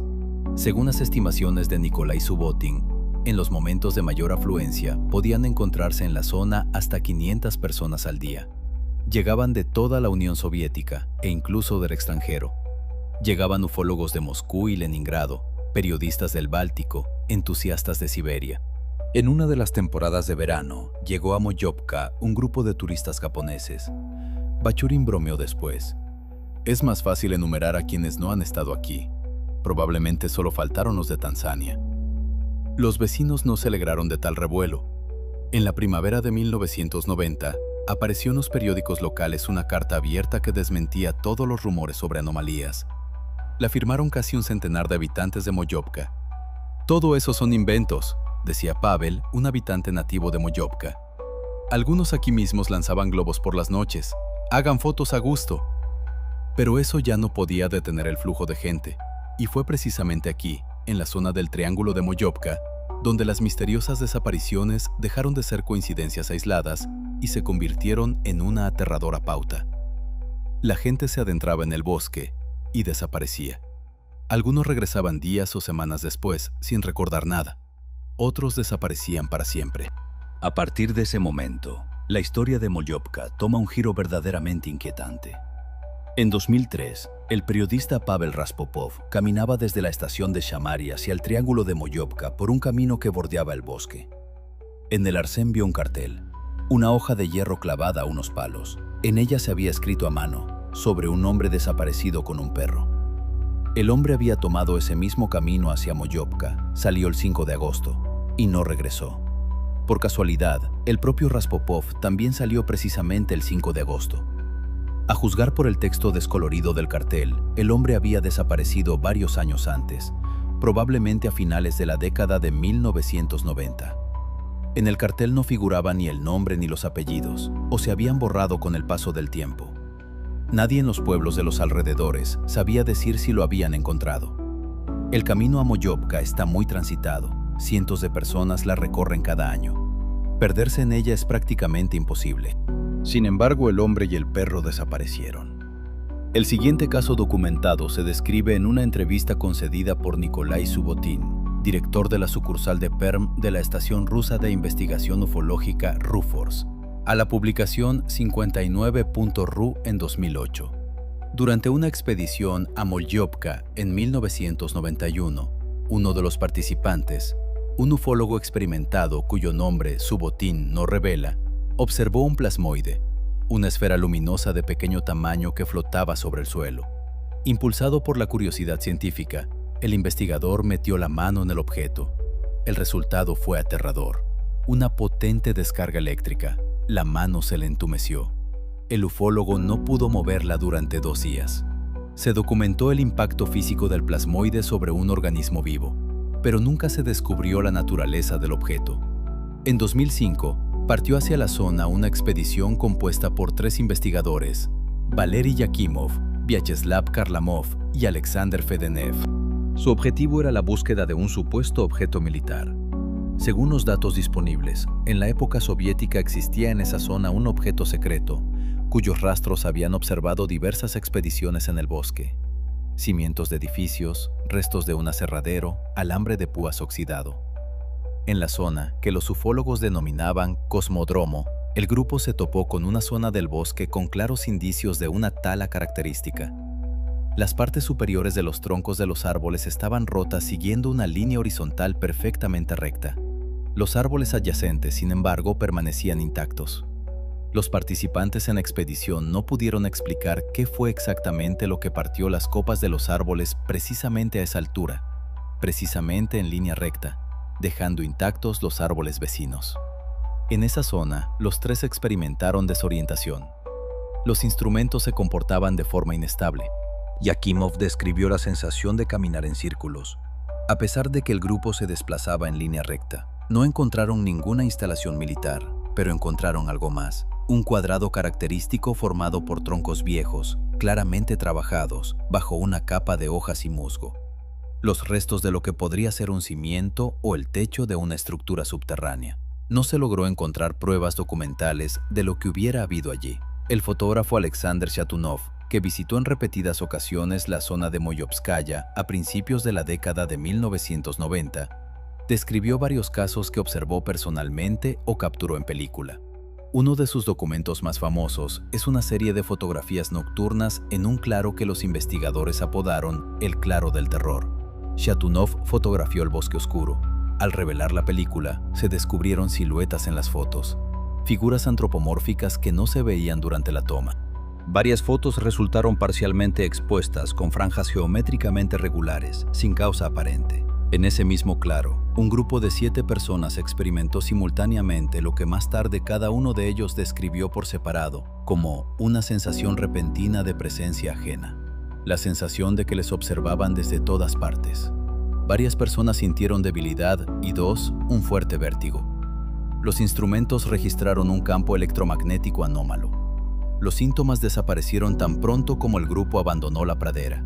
Nikolai Subotin, ufólogo, director de la sección de Perm de RUFORS y autor del libro El Triángulo de las Bermudas ruso, es uno de los investigadores más metódicos de Molyopka, habiendo llevado a cabo decenas de expediciones en la zona. En una entrevista, describió que durante la expedición de 1991, un ufólogo bastante prestigioso observó un objeto volador con forma de huso sobre un campo cercano a Molyopka.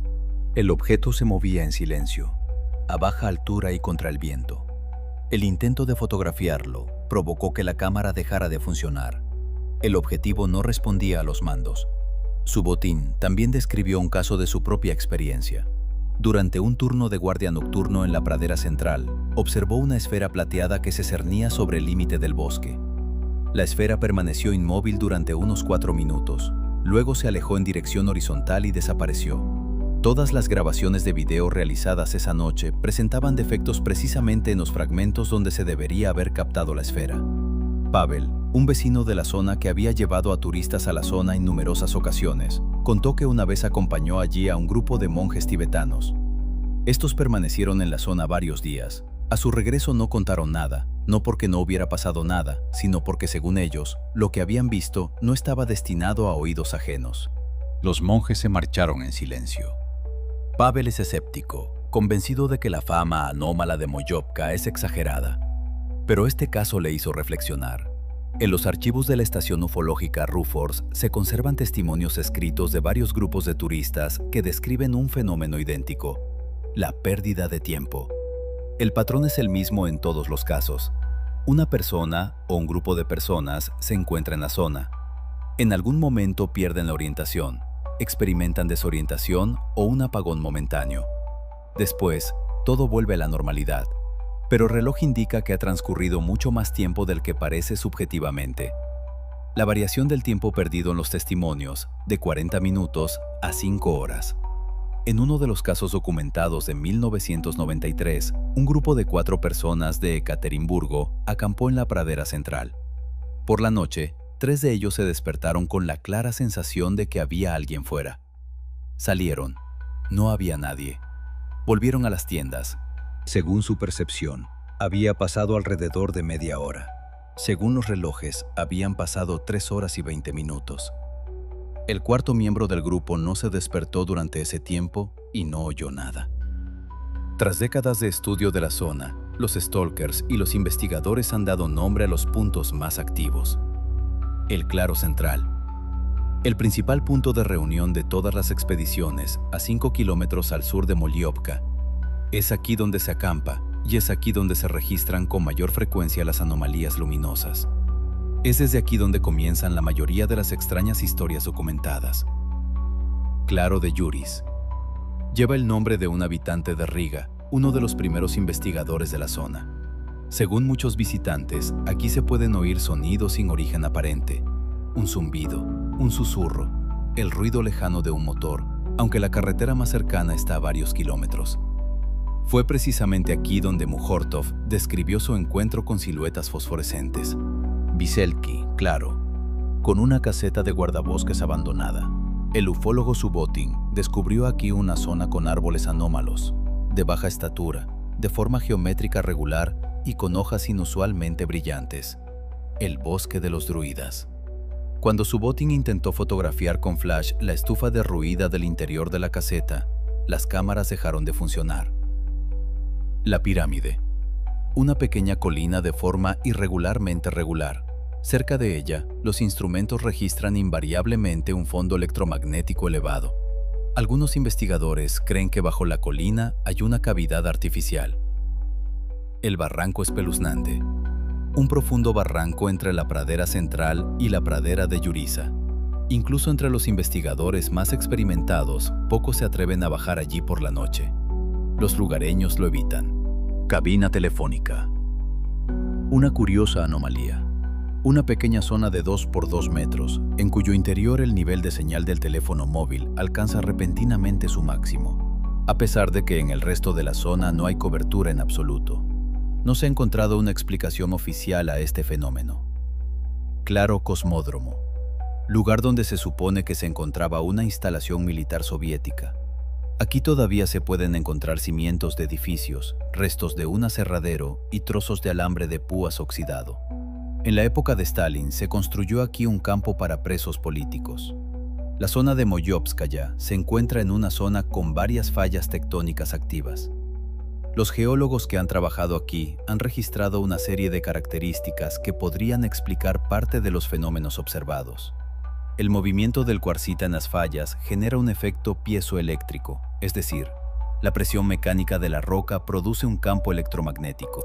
Según los geólogos, esto es precisamente lo que explica los fenómenos luminosos parpadeantes durante la noche y las anomalías en los instrumentos. La ubicación de la zona sobre fallas tectónicas activas explica la salida periódica de gases hidrocarburos tóxicos. Estos gases tienen un efecto psicotrópico en las personas. Pueden provocar alucinaciones, desorientación, ataques de pánico y estados alterados de conciencia. Los datos de Bachurin sobre un exceso de 30 veces la norma de escandio e itrio en el suelo del lugar del círculo fueron verificados posteriormente. Los geólogos lo explicaron por las características naturales de la roca en esa zona.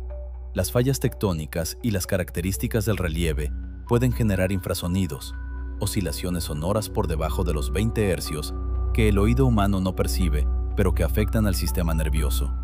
Los infrasonidos provocan un miedo inexplicable, la sensación de presencia y desorientación. Durante las expediciones científicas de la década de 1990, una serie de anomalías recibieron una explicación bastante prosaica. Una minuciosa comprobación de los relojes demostró que, en condiciones controladas, no se produce ninguna aceleración o ralentización espontánea del funcionamiento. El conocido caso del despertador que se retrasó 5 horas se atribuyó a un fallo del mecanismo a bajas temperaturas. Las bolas en las fotografías nocturnas son el reflejo del flash en gotitas de niebla, alas de insectos o defectos de la película. Este efecto es bien conocido por los fotógrafos.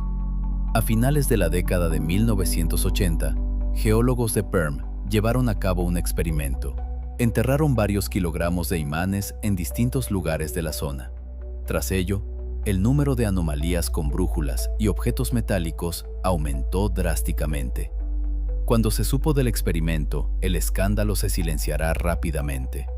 No obstante, parte de los fenómenos sigue sin explicación oficial. Casos documentados de impacto físico de plasmoides en personas, como en el caso del ufólogo que recibió una fuerte descarga eléctrica. La naturaleza de estos objetos, que han sido observados por muchos testigos independientes en diferentes momentos, no ha sido establecida oficialmente. El fenómeno recurrente de la pérdida de tiempo, descrito de manera idéntica por personas que no se conocían entre sí.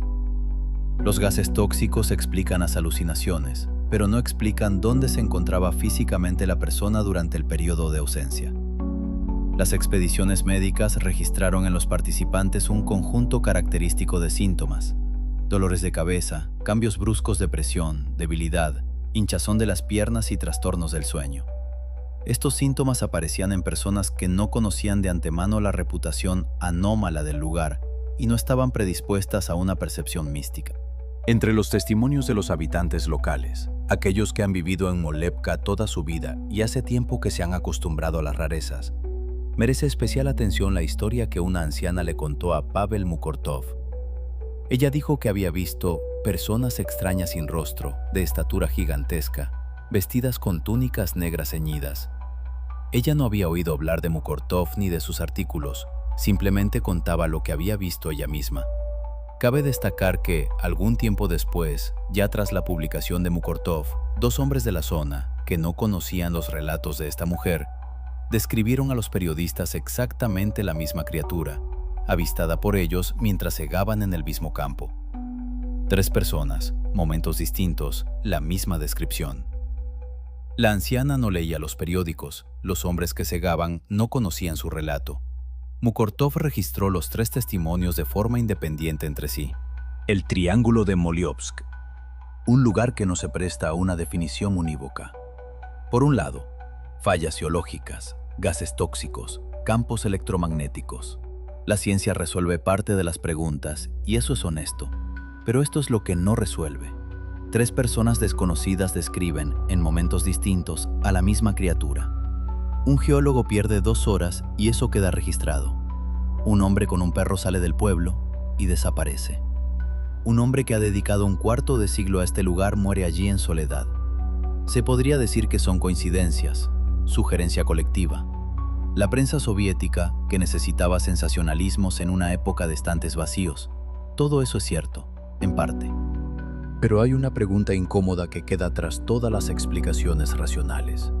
Si aquí no hay nada inusual, ¿por qué los lugareños que han crecido en estos bosques y no han leído ningún artículo sobre ovnis evitan ciertos lugares? Y cuentan historias extrañas sobre desapariciones, desorientación y otros fenómenos anómalos. Creerlo o no, eso lo decidís vosotros. Pero me gustaría conocer vuestra opinión en los comentarios de este video. Hasta pronto.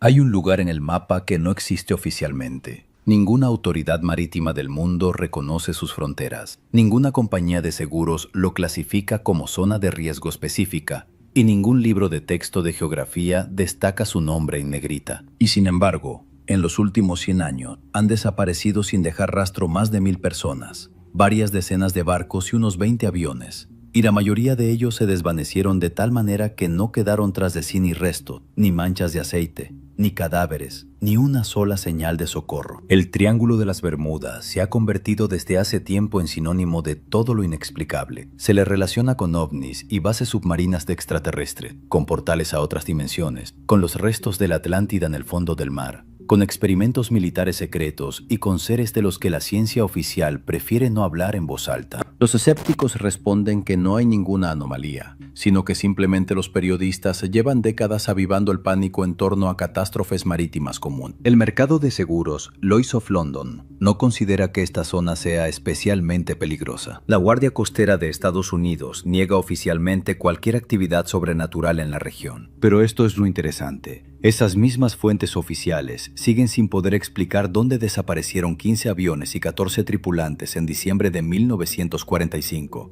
Con buen tiempo, pilotos experimentados, sobre una ruta bien conocida y sin un solo fallo técnico, según todos los datos previos al vuelo, no pueden explicar dónde desapareció el buque de carga Cíclope, con un desplazamiento de casi 20.000 toneladas y 390 personas a bordo, sin tormentas, sin icebergs, sin guerra. Simplemente salió del puerto un día y nunca más volvió a dar señales de vida. No pueden explicar las decenas de casos en los que se encontraron barcos a la deriva en mar abierto, con los motores en marcha, la comida intacta en las mesas y la ausencia total de tripulación, como si la gente simplemente se hubiera levantado y hubiera saltado por la borda al mismo tiempo y por voluntad propia. Hoy analizaremos este tema como se merece, con honestidad, sin sensacionalismo barato, pero también sin ese escepticismo condescendiente que suele ocultar los hechos incómodos tras frases generales sobre el factor humano y el mal tiempo. Repasaremos casos reales documentados, analizaremos cada teoría seria, científica y no tan científica, y al final resultará que la verdad aquí es más compleja y aterradora que cualquier invención. Geográficamente, el Triángulo de las Bermudas es una zona convencional en la parte norte del Océano Atlántico, delimitada por 3 puntos: la costa de Miami al oeste, el archipiélago de las Bermudas al norte y la isla de Puerto Rico al sureste. La superficie de esta zona, dependiendo de cómo se tracen los límites, oscila entre 500.000 y casi 1 millón de kilómetros cuadrados, lo que equivale aproximadamente a 2 veces el tamaño de Francia, sumergido en el agua. El término triángulo es aquí convencional, no hay ninguna línea clara en el mapa, y la mayoría de las desapariciones tuvieron lugar en distintos puntos de esta zona, y no estrictamente dentro de unas fronteras imaginarias. El nombre no apareció hasta 1964. Lo acuñó el periodista estadounidense Vincent Gaddis, quien escribió un artículo para la revista Argosy titulado El mortífero Triángulo de las Bermudas. Antes de eso, ya se había escrito sobre desapariciones aisladas, pero a nadie se le ocurrió agruparlas en un único fenómeno con un nombre llamativo. A Gaddis se le ocurrió, y la palabra triángulo se adhirió a ese lugar con tanta fuerza que tan solo 10 años después ya lo conocía todo el mundo. Pero las desapariciones en sí comenzaron mucho antes de que los periodistas les dieran un nombre, y continúan hoy en día, ya en la era de los satélites, el GPS y la vigilancia permanente del espacio aéreo y marítimo. Esto es precisamente lo que hace que el fenómeno resulte verdaderamente incómodo para cualquiera que intente zanjarlo con una explicación sencilla. El 5 de diciembre de 1945 se convirtió en el día a partir del cual la palabra Bermudas adquirió un significado completamente diferente para todos los que estaban relacionados con la aviación y la marina. A las 14 horas y 10 minutos despegaron de la base aérea de Fort Lauderdale, en Florida, 5 torpederos Avenger TBF, una misión de entrenamiento estándar, de las que se llevaron a cabo miles durante la guerra. La ruta era sencilla: volar hacia el este unas 160 millas, girar hacia el norte, luego hacia el oeste y regresar a la base. La distancia total era de unas 320 millas y el tiempo estimado de vuelo de unas 2 horas. El tiempo es bueno, la visibilidad excelente y hay combustible de sobra en los depósitos. El comandante de la formación es el teniente Charles Taylor, con más de 2.500 horas de vuelo a sus espaldas y veterano de la campaña del Pacífico. Los otros 4 pilotos tampoco son novatos. En total, a bordo de los 5 aviones hay 14 personas. Durante la primera hora y media, todo transcurrió con normalidad, y entonces se oyó la voz de Taylor por la radio, y lo que decía no encajaba con ningún tipo de avería técnica. Taylor informó de que sus 2 brújulas no funcionaban y que no sabía dónde se encontraba. Describió lo que estaba pasando así: el agua no se veía bien, no podía determinar la dirección.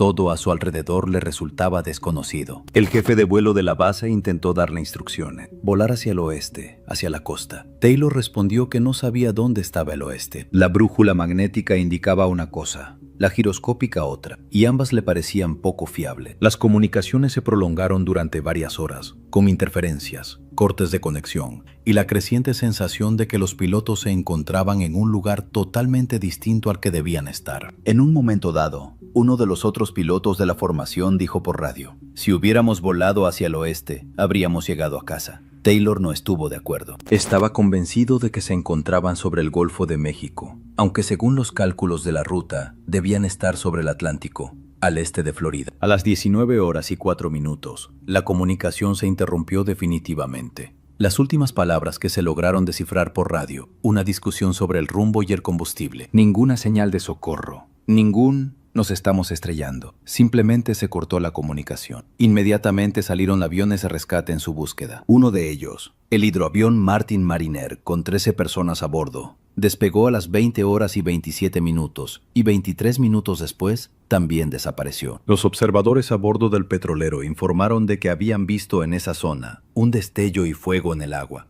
presumiblemente una explosión. Esta es la única desaparición de ese día que recibió al menos alguna explicación. Los hidroaviones del tipo Mariner eran conocidos por problemas técnicos con el combustible y en ocasiones explotaban en el aire. Pero los 5 aviones del vuelo 19 no explotaron. Nadie los vio en llama y no se encontraron restos por ninguna parte. La operación de búsqueda se prolongó varios días y abarcó una superficie enorme. 300 aviones, 21 barcos, varios submarinos. El resultado: 0. Ni un solo resto, ni un solo trozo de revestimiento, ni un solo chaleco salvavidas. Para aviones que se hubieran estrellado en el agua, esto es físicamente imposible, ya que el Avenger TBF estaba equipado con balsas inflables y equipo de salvamento que, en un accidente normal, debería haber flotado automáticamente. La investigación oficial de la Marina de los Estados Unidos duró varios meses. La conclusión final fue más o menos así. Se desconoce la causa de la desaparición. La Armada de los Estados Unidos, una organización a la que no le gusta nada la palabra desconocido en los documentos oficiales, se vio obligada a escribirla. Más de 70 años después, este caso sigue abierto. Si el vuelo 19 es el misterio aéreo más famoso del Triángulo, el USS Cyclops es la catástrofe marítima de mayor envergadura en su historia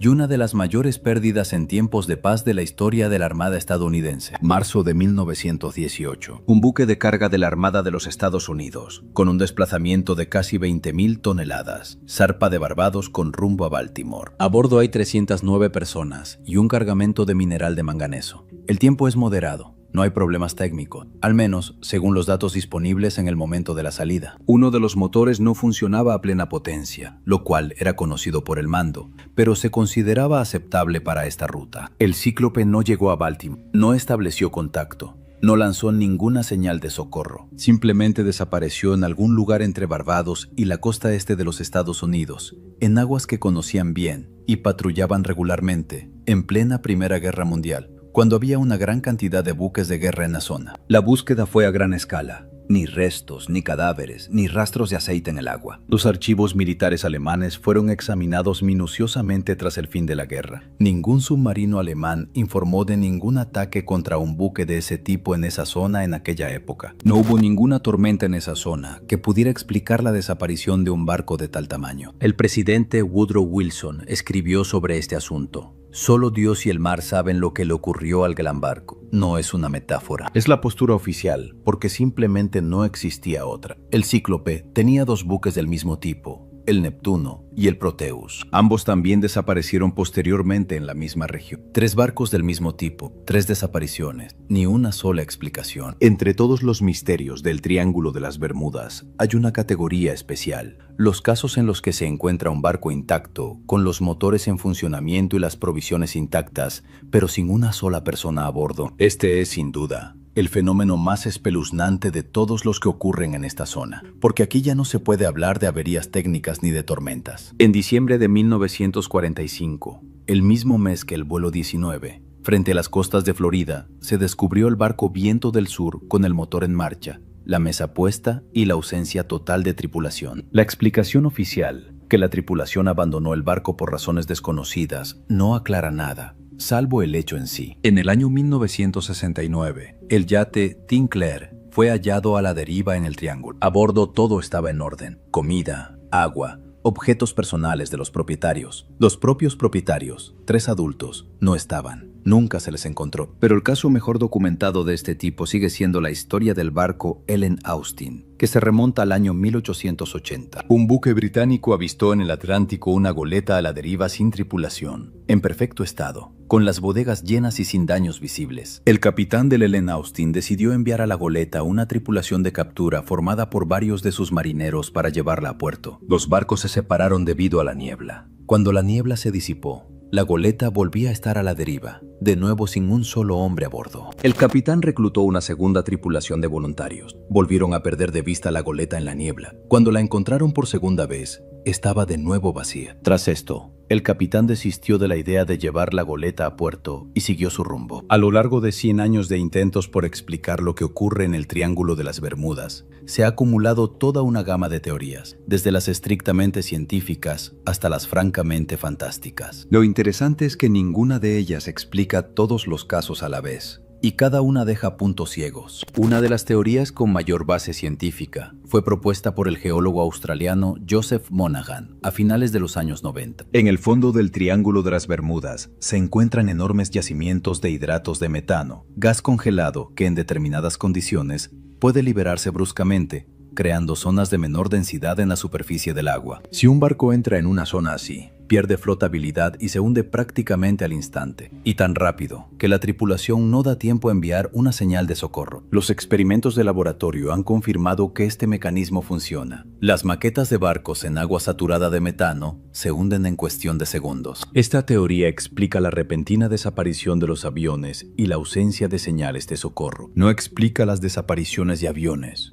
El metano en el agua no afecta en absoluto a un avión que vuela a gran altura. Además, la emisión de metano a la atmósfera podría, en teoría, afectar al funcionamiento de los motores de los aviones que sobrevuelan a baja altura la zona de emisión. El metano reduce la densidad del aire y puede provocar fallos en el funcionamiento de los motores de combustión interna. Pero esto requiere una coincidencia de circunstancias muy específica. Y hasta ahora, nadie ha logrado demostrar este mecanismo para accidentes aéreos concretos. Otra anomalía científicamente confirmada son las llamadas olas errantes o olas asesinas. Se trata de olas aisladas de entre 20 y 30 metros de altura, que surgen sin previo aviso en mar abierto en condiciones meteorológicas aparentemente moderadas. Hasta finales del siglo XX, la existencia de tales olas se consideraba una leyenda marinera. La ciencia oficial las negaba. En el año 2001, los datos satelitales de la Agencia Espacial Europea registraron 10 olas de más de 25 metros de altura durante 3 semanas de observaciones, solo en una región del Atlántico. Una ola errante de tal tamaño puede destruir incluso un buque de gran tamaño en pocos segundos, sin dejar casi nada en la superficie. El casco se rompe y la carga arrastra los restos hacia el fondo. El Triángulo de las Bermudas se encuentra en la zona de intersección de varias corrientes oceánicas poderosas, lo que crea condiciones favorables para la formación de tales olas. La teoría es convincente. Para las catástrofes marítimas, para las aeronáuticas,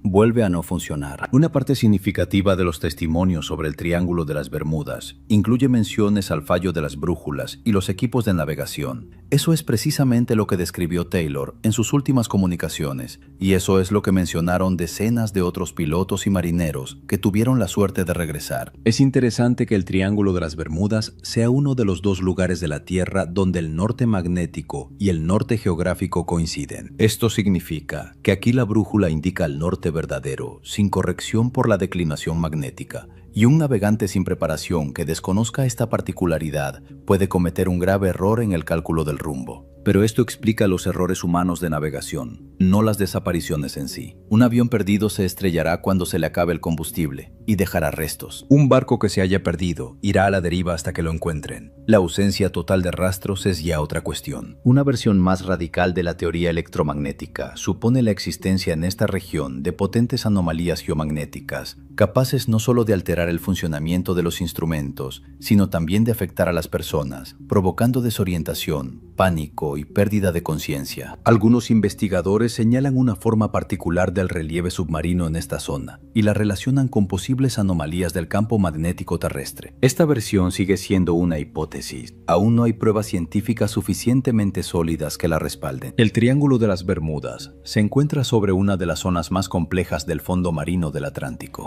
Aquí se encuentra la fosa de Puerto Rico, el punto más profundo del Océano Atlántico, con una profundidad de más de 8.400 metros. A modo de comparación, el Everest tiene una altura de unos 8.800 metros. Si algo se hunde aquí, se hunde a una profundidad de la que es prácticamente imposible recuperar los restos con la tecnología actual. Además, por esta zona discurre la corriente del Golfo, una de las corrientes oceánicas más potentes del planeta. La velocidad de su corriente superficial puede alcanzar varios metros por segundo, lo que es suficiente para arrastrar los restos a cientos de kilómetros del lugar del accidente en pocas horas. Si la búsqueda se inició con retraso, y en la mayoría de los casos así fue, los restos podrían haberse dispersado por una superficie enorme o haber sido arrastrados fuera de la zona de búsqueda. Esta combinación, grandes profundidades más una corriente potente, explica en parte la ausencia de restos. Parcial porque en algunos casos la búsqueda se inició de inmediato, y no al cabo de un día, y aún así no se encontró nada. Existe otra teoría aún más enigmática. La teoría de los ovnis y las civilizaciones extraterrestres. Se suele descartar esta teoría con una sonrisa, pero sería injusto ignorarla,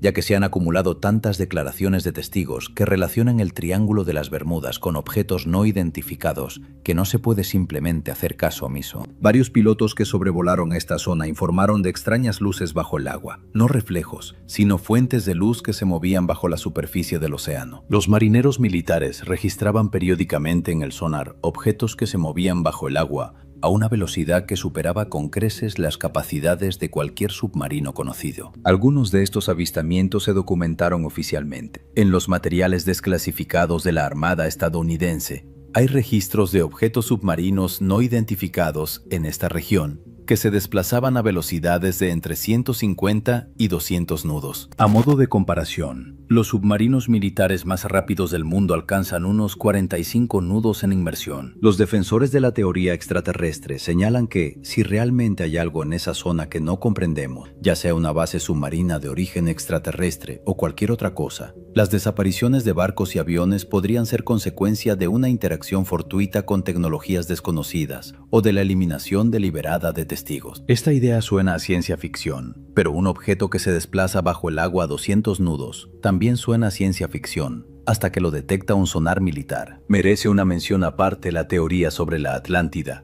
que se suele considerar marginal, pero que en las últimas décadas ha recibido un apoyo inesperado en forma de descubrimientos submarinos reales. En 1968, frente a las costas de Bimini, una pequeña isla del archipiélago de las Bahamas, situada justo en la zona del Triángulo, se descubrieron estructuras de piedra rectangulares irregulares en el fondo marino, que se adentraban en el agua hasta una profundidad de unos 6 metros. La llamada carretera de Bimini es un tramo de piedras planas perfectamente encajadas de unos 800 metros de longitud. La geología oficial lo explica como un fenómeno natural, las llamadas piedras de playa, que en determinadas condiciones pueden formar bloques rectangulares regulares de forma natural. Una parte de los investigadores discrepa rotundamente de esta explicación, señalando que el grado de regularidad y homogeneidad de las estructuras es demasiado elevado para un origen natural. En el año 2001, investigadores cubanos descubrieron a una profundidad de unos 700 metros en el extremo occidental de Cuba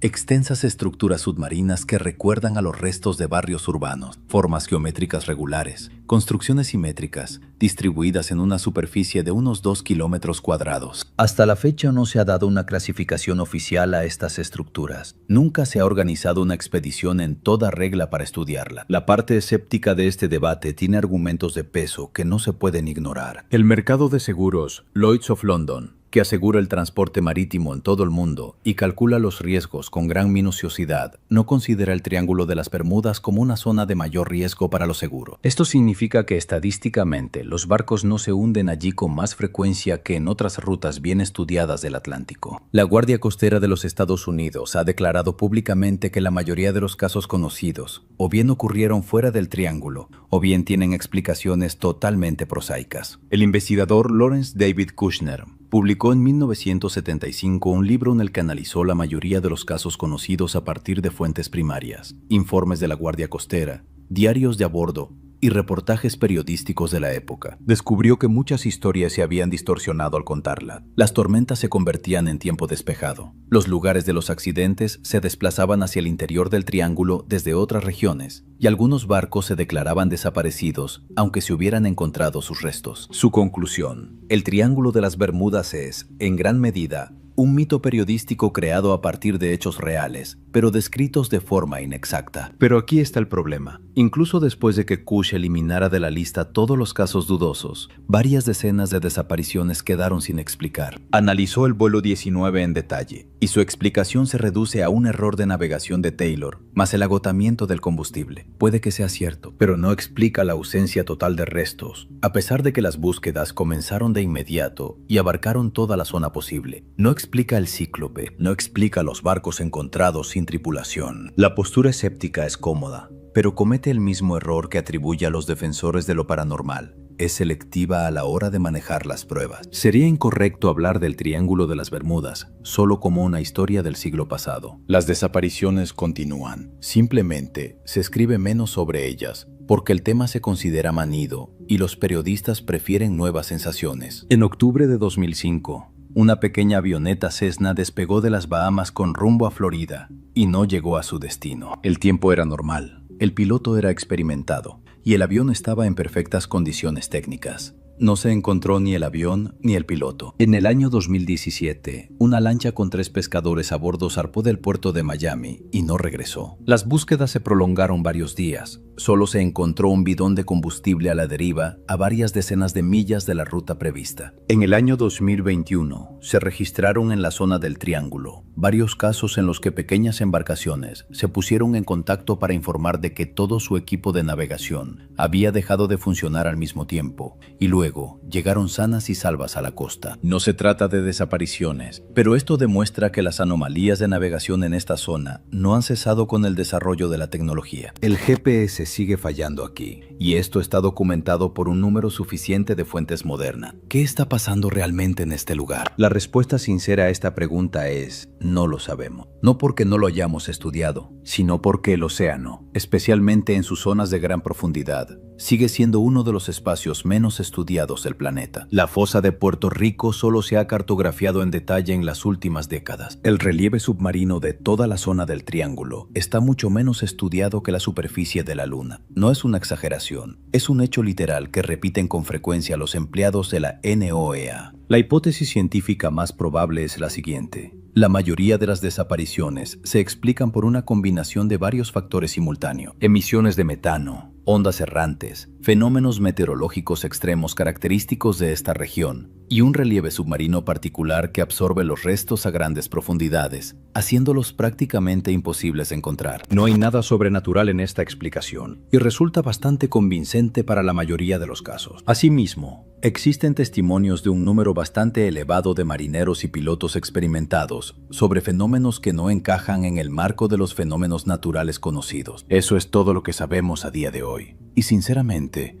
ese todo se parece más a un enorme punto en blanco que a una respuesta. 100 años de observaciones, decenas de investigaciones, terabytes de datos. Y seguimos ante la misma pregunta que en diciembre de 1945. ¿A dónde se han ido? ¿Y por qué no ha quedado nada de ello? No he insistido en una sola versión a propósito, porque cualquiera que te diga todo se explica por el metano, o sin duda son extraterrestres, o bien no ha leído las fuentes primarias, o bien solo ha leído aquellas que confirman su punto de vista. La realidad aquí es más compleja y, sinceramente, más interesante que cualquier teoría prefabricada. Por eso quiero preguntaros directamente: ¿qué creéis que está pasando realmente en este lugar? ¿Una anomalía natural que simplemente aún no comprendemos del todo? ¿Algo bajo el agua de lo que no nos hablan? ¿O todo esto es realmente un mito muy bien difundido, detrás del cual no hay nada más que coincidencias y exageraciones periodísticas? Escribid en los comentarios. Me interesa de verdad vuestra opinión y analizaré las mejores versiones en el próximo episodio. Si este material te ha llamado la atención, suscríbete y activa la campana para no perderte los nuevos videos. Hasta pronto. Adiós.